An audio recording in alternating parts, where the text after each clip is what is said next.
Hello there, good to see you. As of November 8th, fully vaccinated Canadians can cross into the U.S. That land border has been closed since March 2020. That's 19 months.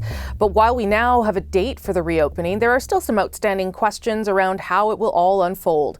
I spoke with Public Safety Minister Bill Blair earlier on how things will work on this side of the border.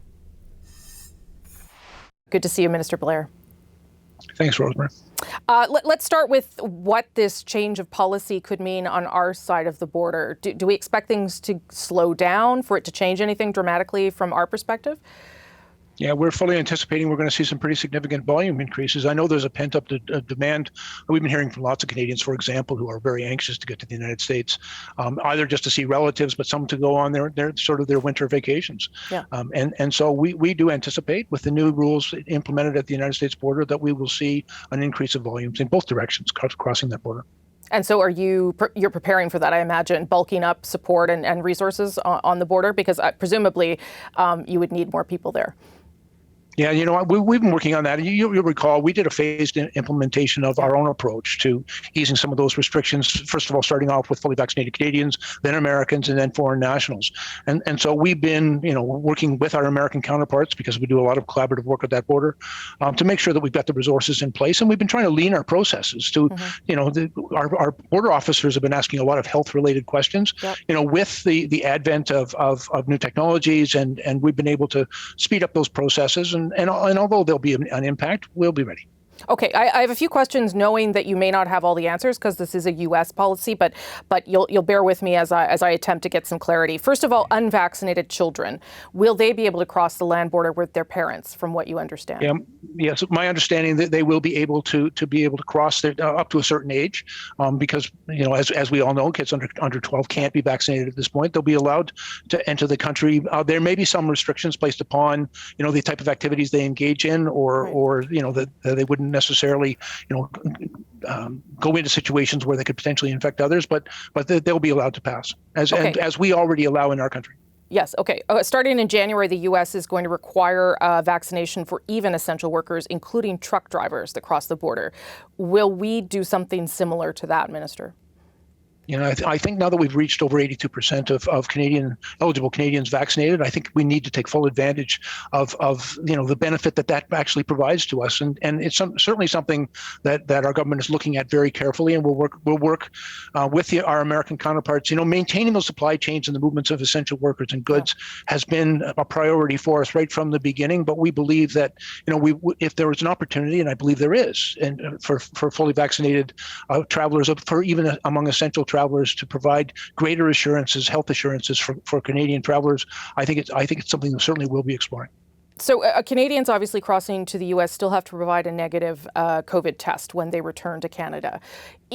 How much longer is that going to be in place? And what are the metrics the government is considering when you would eventually decide to lift it? Well, I will tell you that negative PCR test has proven to be one of the more effective requirements that we put in place to ensure that people coming back to Canada weren't infected and didn't pose a risk to Canadians upon their return.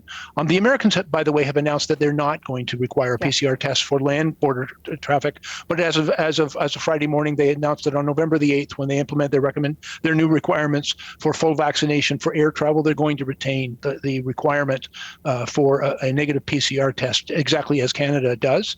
But again, we implemented that recommendation based on the advice we received from the Public Health Agency of Canada. We've spoken to them as recently as Friday. They've indicated the importance of retaining that measure for the time being. And again, we'll continue to evaluate it.